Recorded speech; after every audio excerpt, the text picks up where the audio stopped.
Welcome back, ladies and gentlemen. This is episode number 396 of the Mail Right Show, and today we're going to talk about our ideas about how you become a luxury agent in 2023.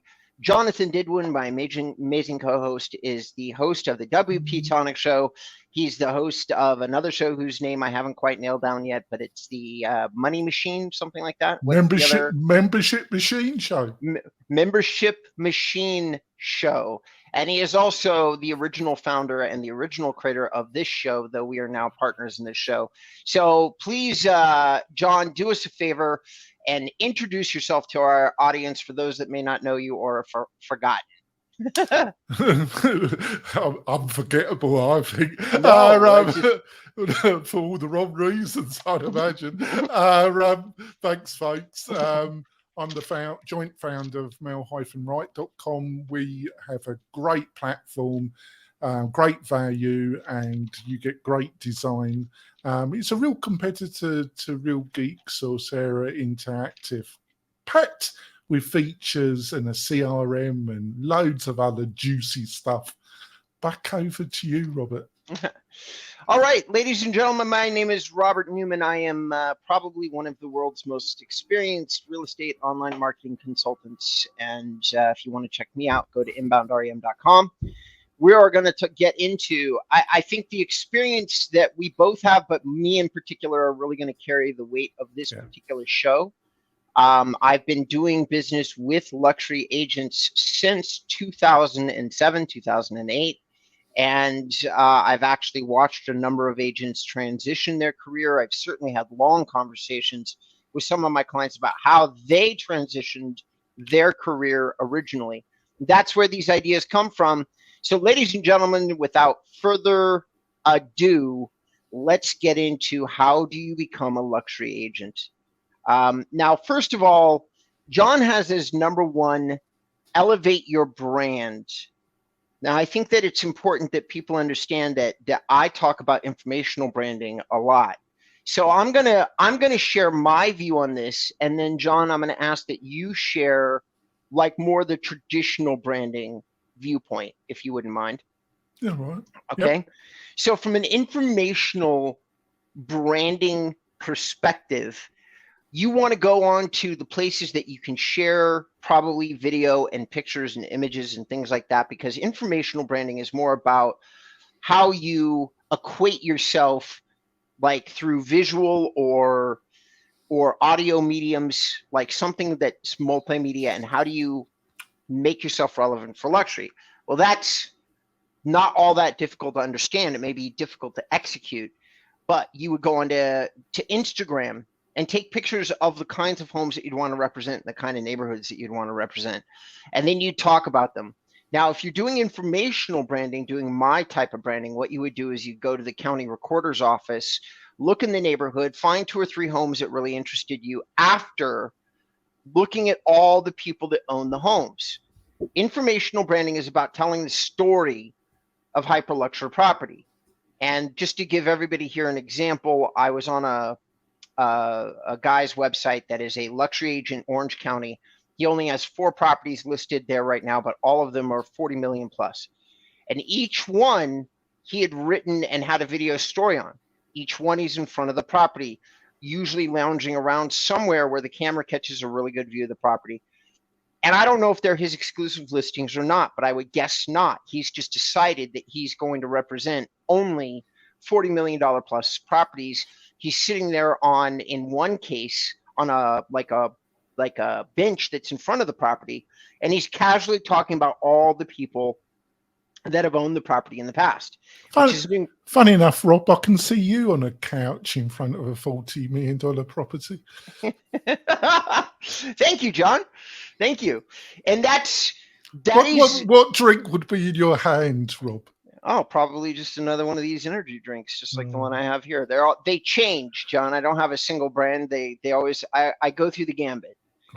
But the idea informationally is that you tell a compelling story about the kind of property that you want to list, that you do it on social media or YouTube or Facebook or a Facebook group, and you start literally putting in the work to make yourself known in conjunction with the kind of property that you want to list and sell. All right.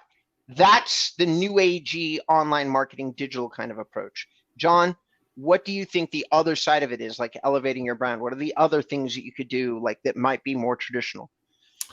Well, I think in the past, I think, you know, being in front of a Lamborghini, in front of some of the houses, having some very glamorous pictures of yourself on your website, I think that's seen it as being luxury, and I think things have changed rapidly.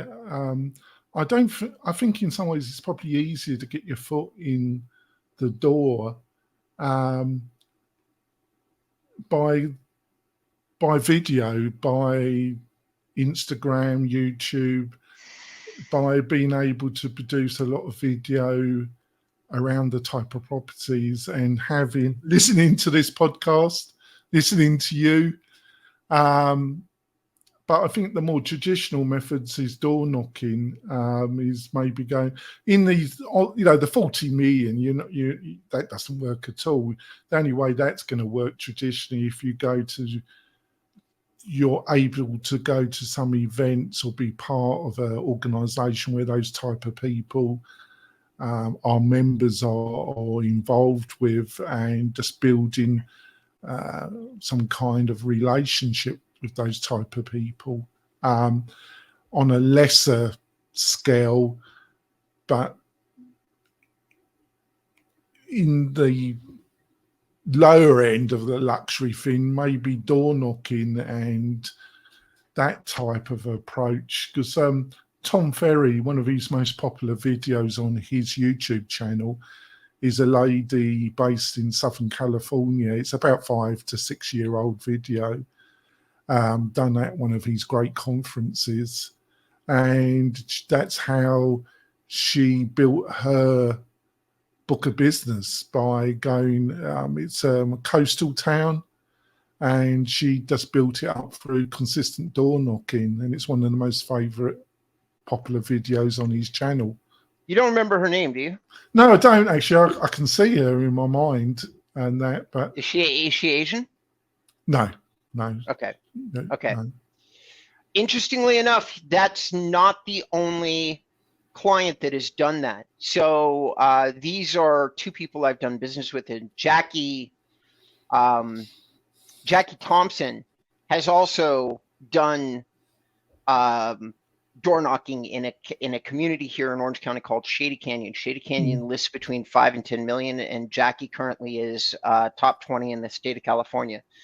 You know, there are agents out there that build books of business, but it happens slowly, and I don't think that door knocking is the right language for it. That's not the language I would use personally. Yeah. I'm not saying anything wrong about what you're stating, but I'm saying more like community networking, outreach. I know for a fact that Jackie does not knock on a door with a pitch. I know she's there to just introduce herself and say, yeah, hey, that's what I meant. I don't think, going in with the traditional, what is seen as a traditional pitching. I totally agree with you. That wouldn't work. Right.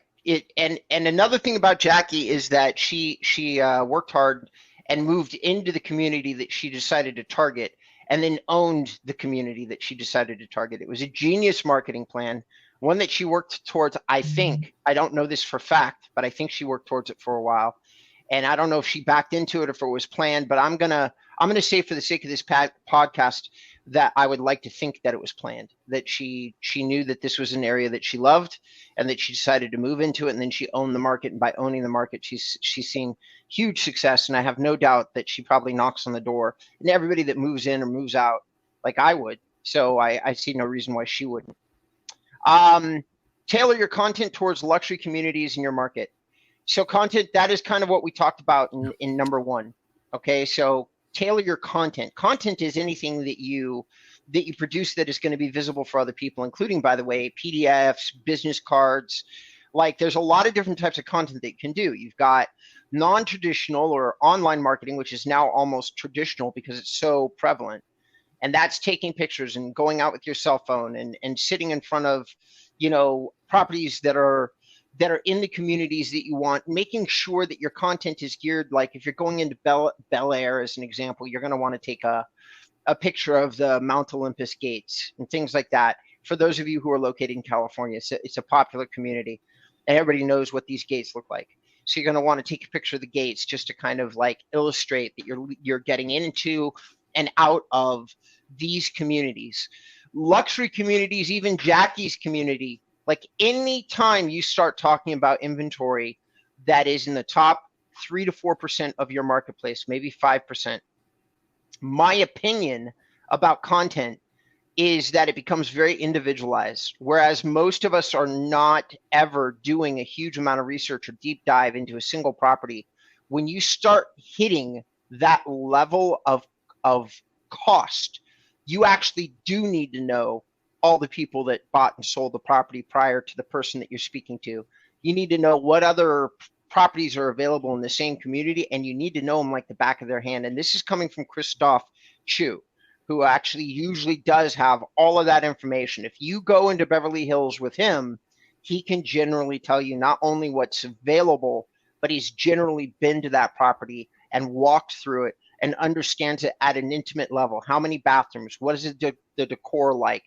What are the rules as to like tearing the property down and then renovating it? So that's when you say tailor your content towards a luxury communities. Part of that to me is how do you speak about that luxury property inside that community? What do you think, John? Yeah, I think you're totally right. And I also think, once again, I suppose I'm going to overhammer this, but I think you can see where I'm coming from. It's all about video, babe. It's about pictures, but it's also talking, getting yourself in front of a camera on the type of properties that you want to market. And the time lag is going to be there. But I've also seen, obviously, I have no way of saying if they've been totally truthful. I presume they are. I have watched a few videos of people talking about how they utilize video, how they've moved into a higher price level area and they've utilized video and they've got their first sale in about 3 months. But they really utilized a lot of video and they had a plan of action, which you talked about a couple of minutes ago. So I'm not saying, I think you've got to have understanding about marketing and know how you're going to position yourself. And I think that this is a very overlooked comment, okay? But I'm going to say it because I don't see it listed here. Mm. Ladies and gentlemen, boys and girls, please do not try to rep luxury property just for money. Have a passion for digging into the details. If I was ever to do luxury, John, it would be because luxury would justify me doing the kind of deep dive into everything that I do that I would appreciate. Like it would be worth it. There'd be a commission on the end of it that would justify me going down to the registrar's office, because that would fascinate me. That part of the process fascinates me. Once I understood who built like the bathroom fixtures and were they imported from France and from like a custom marble maker and why, all of a sudden the story comes alive for me. And the telling of a compelling story is what I love about sales in general. And so I would lose myself in that. It's the only time I could see myself drifting into luxury, is losing myself in the story bit of it, and finding the clients that would love the level of detail that I would go into if I was repping that property. So there'd be a part of the process that I was passionate about.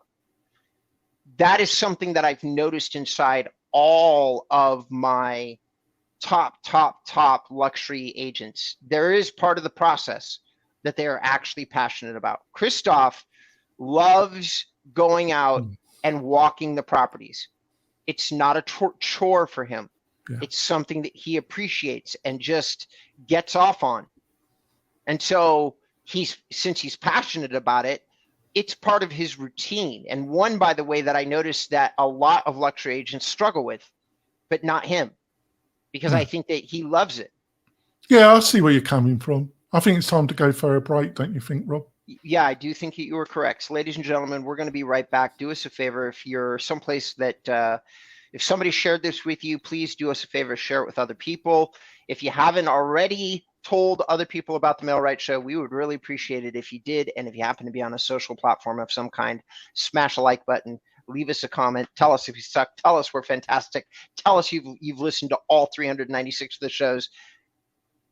We'd appreciate it. Be right back.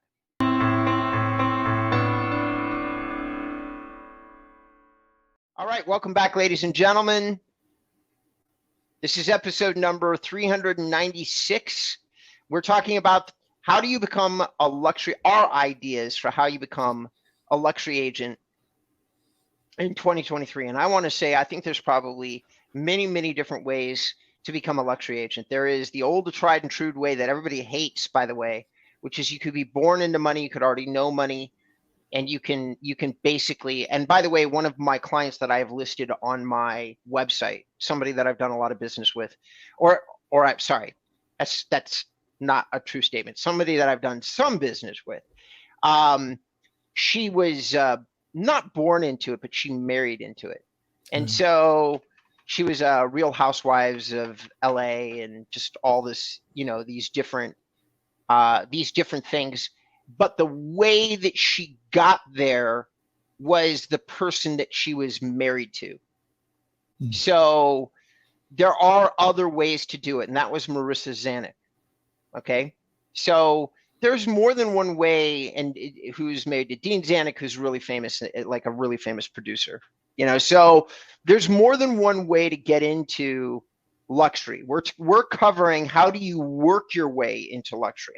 What would our ideas be if you're not born into it, if your parents don't get you into it, if there's no, nepotism involved, if you're not marrying into it? How do you get into luxury real estate if all of those things are not present for you? Now, if any of those things are present for you, we probably don't need to tell you how to get into it. You probably already know.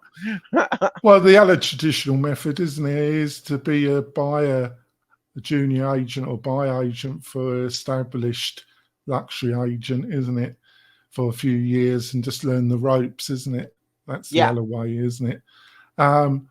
And I think what you just outlined and what I've just said is normal. I think there is a third way now, which is utilizing video, digital marketing. You can, so I think there's probably 3 ways of doing it now. And all of them, I think all the 3 ways work, don't they? Yeah, they do. They do. Just one other thing. I'm not trying to be funny here, but especially in the LA and some of the other, this is going to sound really shallow and ridiculous. Do you think? But I think it's true. Do you think you're going to, totally exclude me? What I'm just, this is why I wouldn't stand any chance in LA. Do you think you've got to be physically good looking as well? I think it helps. Yeah. Like, listen, everybody, like I've had like countless conversations, and some of the agents that I list on my website are really attractive, and a lot of the really famous ones are really attractive, and like Josh Flagg, who's gay but he's really attractive. Like you start going through, like who do you see in front of you, and while they're not really attractive, they're very well presented. The Altmans, everybody seems to have this visual style. And I think that part of that comes down to, do you need to be really attractive? I'm going to say no, but if you're not really attractive, do you have to have twice the charisma and twice the physical appearance brand? I say yes. I say in hyper luxury, it probably helps. Like even Joyce Ray and Jade Mills, these are women who take a lot of time and energy looking a certain way. And I think that the reason they do that is signifies some of the other women that call them. They need to be in the same category as those women. So, and I'm not saying that I know this for sure, but they probably do get some some plastic surgery done and things like that. Not so much, I don't think, maybe because of them personally, but probably because they need to belong to a certain group of people. They need to be part of it. And they need to, as a service person, you need to appeal to this group as much as you can if you're going to perform at the highest level, which both Joyce, Jade, and do. You know, $680 million in sales last year. That just doesn't happen on accident. You know what I mean? I think you're totally spot on. What come to mind as you were speaking about that was funny enough, Margaret Thatcher. Is that when she became Prime Minister of the UK, she had been worked on quite considerably. She had been elected the opposition Prime Minister in waiting. And when you see early films of Margaret Thatcher to what she looked like when she became Prime Minister, she had a whole team work on her. She had lowered her accent. She had been, her dress had been modified. She became a bit of a power dresser, was kind of linked to always wearing a blue suit, or certain jewelry, but you see it. She had presented a brand which was herself. So I think the same things work with real estate as politicians with other people in the public eye. I agree with that, and I say that is all. I agree with that. Listen, when you're really deeply in the public eye and you're trying to appeal to as many people as possible for whatever your reason is, I think appearance does matter. That is not what I coach to most of my clients, though. Full transparency, John. I usually lean heavily on my own attitudes about like informational branding. I'd much rather look how I want to look, not, grow funky ass beards and do the whole thing, which by the way, I get comments on, John. It does turn some people off. You've asked me off camera it like a couple different times, and I actually do physically turn some people off based on how I decide to present myself. Well, I do that without the beard. I just do that when I open my mouth, Robert.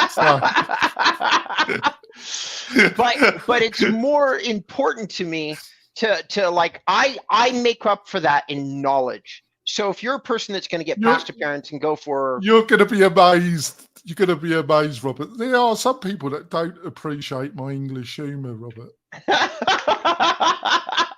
Well, I do. That's all that matters to us and this show. So, ladies and gentlemen, when you're talking, that was a great question, by the way, John, because it comes up a lot, a shocking amount inside my consultations, and so it does help. But it doesn't have to be the only thing that you look at. For every celebrity that's got tons of plastic surgery and is super hot, there is a not so great looking immigrant that has built up a business and made like $500 million and is nothing to look at. And well, I think it's just a door opener, isn't it? I think it's like intelligence. There's a lot of emphasis on the intelligence, but the truth is there's been some scientific research about IQ levels and about a lot of people with a very high IQ level and it's in the eye of the beholder here. What I'm saying is they've gone back to their lives, and if you compare the IQ level in their professional career, they seem to not have got as higher up in their professional career as what others would expect. And the reason why I'm humming and hiring is because it's in the eye of the beholder. Maybe they didn't want to get to the top echelons of their particular pathway. Who knows? But what I'm saying is these things tend to be just door openers, but you still got to do the work. If you don't do the work, it still probably ain't going to work out for you, is it? True. All right, so we're going to move on to the next question inside this email here, which is do property tours of luxury properties. And we're going to kind of breeze through this. We've already covered it a little bit. We're growing short on time. We're probably going to expand this show by about 5 extra minutes. Do property tours of luxury properties. Now, this is pretty simple, guys, ladies and gentlemen, boys and girls. It's simple to understand, but maybe hard to do. Now, I'm going to share this analogy. When Christoph Chu decided to do Beverly Hills, he was working in the South Bay in California. And 25 years ago, he decided that he wanted to be a luxury agent. So he switched his office. And he switched his office, one, to be closer to the types of communities and properties that he wanted to sell. And two, and this is really important, at that time, getting the flow of information about when and where these properties were open to be appearing, they just worked better out of his office. He was not an established agent. He did not have like a good flow of information. Now, these days, that has probably changed. But the first part of my comment hasn't. If you want to serve luxury communities, it's going to be very helpful if you're close to these communities, either in them or close to them, so that people feel like you're connected and committed. You're going for a lifestyle, man. You're going for a full-on, I've got $5 million, and you're not going to like spend that $5 million with a guy that lives 15 miles away in a condo and has no association with the community that you're trying to rep. Would you agree with that, John, or do you think I'm out to lunch? Oh, what do I think about that? I think it really depends on your age, and I'm amazed at what the decisions that people do make. I'm amazed at TikTok. I'm amazed at Twitter. I'm amazed. I think I try and keep my attitudes flexible because I'm getting older now. I'm old now, but I still try and keep myself up to date and with it to some extent. But, it's a bit like that event that happened in New York, that influencer in the gaming industry, where he was handing out Xboxes and he got 3,000 people turning up, and there was a semi-riot in central New York. When I was looking at that, I thought, I just don't understand this. This is outside, am I becoming an old codger slowly without me realizing, because I just don't get this. I just don't get how this, how he gets 3,000 people and he's getting hammered. And I think it's a little bit unfair because I don't think he realized that he was going to get a 3,000 plus crowd and they're going to start off a semi riot in New York. Right. But I just felt I just didn't understand it, if you know what I mean. I do. All right, we're just because of time, we're going to move on to the next one, which is number 4, personally prospecting luxury communities, door knocking, which we've already covered. So actually, if you don't mind, John, I'm going to skip past it, go on to number 5, which is go to networking community events. Go to where your targets get connected to community events. However, you need some personal connection or interest in the event. I agree with that. Guys, ladies and gentlemen, I have a lot. Like Jade Mills here in LA, she advertises in the back of the opera magazine for the LA Opera. Okay, she is part of the communities where she believes people are servicing.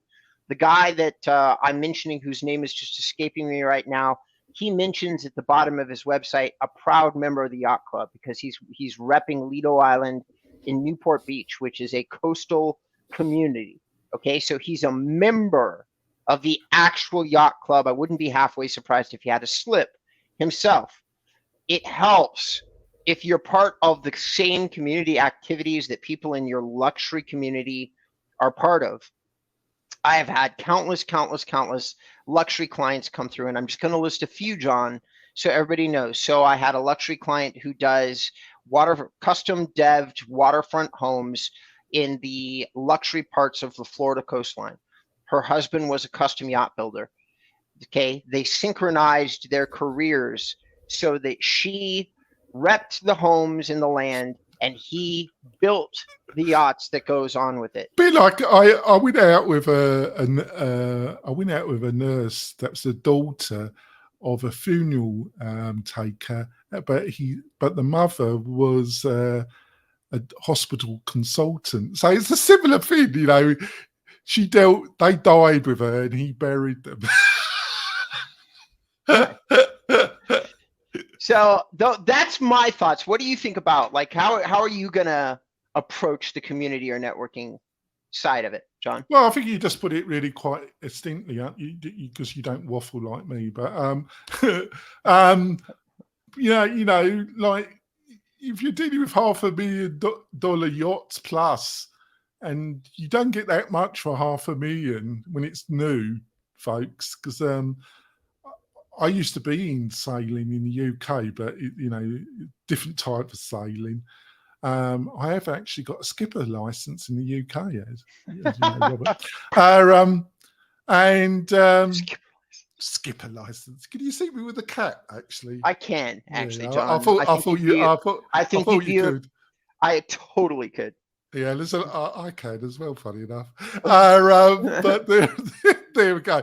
But to be serious, if you're in the yachting crowd, funny enough, there's a few yachting clubs in Lake Tahoe, and it's the same scene up there. You know, if you got a yacht up in Lake Tahoe, and you live in the Bay Area, they come up to sell the yacht on Lake Tahoe. It's the same thing. That's just a great thing, and if you're into sailing, you know, it's a great way of getting in with that crowd, isn't it? It's, you know, you're talking the same language, got the same interest. So, ladies and gentlemen, if you want to get a lot of really clever ways to generate interest, I'm going to recommend an old book, but still viable today, maybe more viable than it was at the time that it was written. Harvey Mackay, How to Swim the Sharks Without Getting Eaten Alive. There's a lot that I learned from Harvey Mackay's strategies in that would play very, very, very, very well into the luxury market. Now, luxury markets, when you're dealing with prospects, you're dealing with people like let's just say you do an open house and you see 5 people in the open house and the property's $25 to $30 million. Everybody in the house is somebody, for sure, almost, unless you got a looky-loo. So understanding who your audience is, this is where your market research and strategy comes deeply into play. As an example, once Beyonce and Jay-Z bought their $80 million estate in Beverly Hills, there have been a couple of ancillary sales that have not made the press quite as much, but it's friends of theirs looking in the same market, buying up property close by. All you got to do is follow along with the news and look at where the relationships lie. Now, what does that mean to everybody who's listening to the show? That means think to yourself music personalities. And one of the ways that Jay-Z has made himself rich is through clothing labels and designs. So our last thing on the list is dress for success. I want to be clear with you. If anybody's listening to this show and you're thinking that you want to break into hyper luxury, you are no longer able to coast in your career. You have got to be a hunter, a top 1%er. Top 1%ers do things differently, man. They're gonna do all the research that I'm talking about, and they're gonna show up at the open house in probably some Jay-Z apparel, understanding that they might very well run into one of these hip hop personalities. And why would you do all that? Because it's a natural segue into a conversation if you happen to see somebody else wearing a similar street brand. Dress for success these days, like, I've met tech guys who look like they're wearing hoodies and sweaters, but they're wearing $5,000 worth of gear.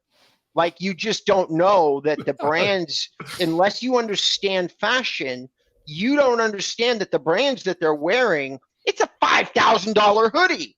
Like, you must know that stuff if you're aiming at this really elite market. Now, if you're just aiming at like top 10, top 20%, like your average price in a market is $750 and you're going to sell a $5 million home, none of this really applies. It could be helpful.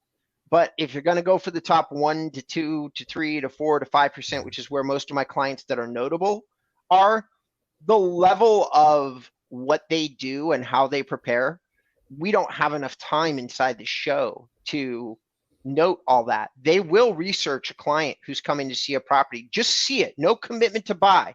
They'll research that client. They'll dress for the client. Like whoever that is it somebody that is a timber heiress?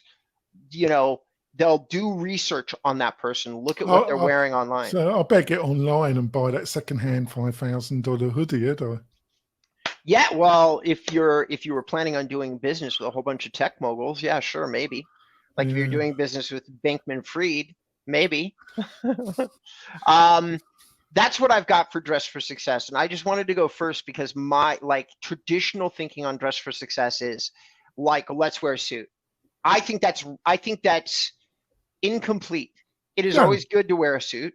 I'm not telling you not to wear a suit, but I would say that in the luxury markets, that is really subjective in today's world. I think you made a good point there. I totally agree. You know, especially in LA, Las Vegas, the top echelon of Las Vegas. It depends which area. Each state has a pocket of these really wealthy type of individuals, and you know the way you're going to dress. You know, if you're in the South, Savannah or something, or you're up in Wyoming. You know, it just depends on the crowd you're mixing with. But I think the main thing, you've got to be dressed so you fit in with the crowd that you're going to be representing, aren't you? I think that's the thing you're trying to point out, isn't it? I do. Yes, absolutely. Yeah, I think we should wrap it up now, Rob, because I think you've had a good show. I've just waffled, haven't I? John, you're so funny. All right, everybody. I do agree with John. I don't agree with on the second part. I do agree on the first. We're going to wrap the show up. John, let's do something. Let's continue to do something unique here because we always sign off the same way. So obviously you've got your. This gets me worried, Rob. How about we send people to the Mailrite YouTube channel today? Yeah, how does that sound? Yeah, send them off. Okay. So if you'd like to see more of our great content and learn more about John, you can go do so at YouTube/Mailrite, MAILRIGHT.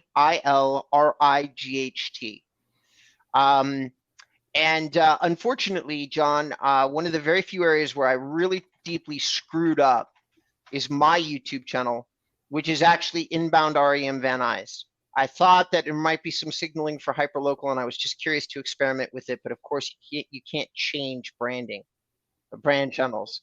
So I kind of screwed mine up, but that is mine. It's Inbound REM Van Nuys. Is there anything else you'd like to add before we sign off? No, we've got some great interviews coming up. I've managed to rustle some victims. No, actually, I think you're going to be, we're going to have some great conversations in August. And I've actually enjoyed this conversation. I think we've given some good insights. I think so too. And I think this is one of those this is one of those subjects that everybody it's the equivalent of info real estate porn, because everybody wants to know. Even if you have no plans of moving your career, everybody's like, yeah, but what if I did want to sell that $40 million home? What would be involved? You know, everybody wants to know. I get it. It's fascinating. But just so you know, some of the time those real estate agents are literally working all year for that $140 million sale. Oh, that or more, you know, the timeline, you know, it just goes out. And you know, that's the thing you got to realize. And you think your present clients are demanding. When you start getting into that type of area, you just got to be up for it, and you just got to know what you're getting into. Right. So mentoring, which would be the last thing I would say about how to become a luxury agent, is find a mentor. But we're out of time. That was your bonus content, ladies and gentlemen.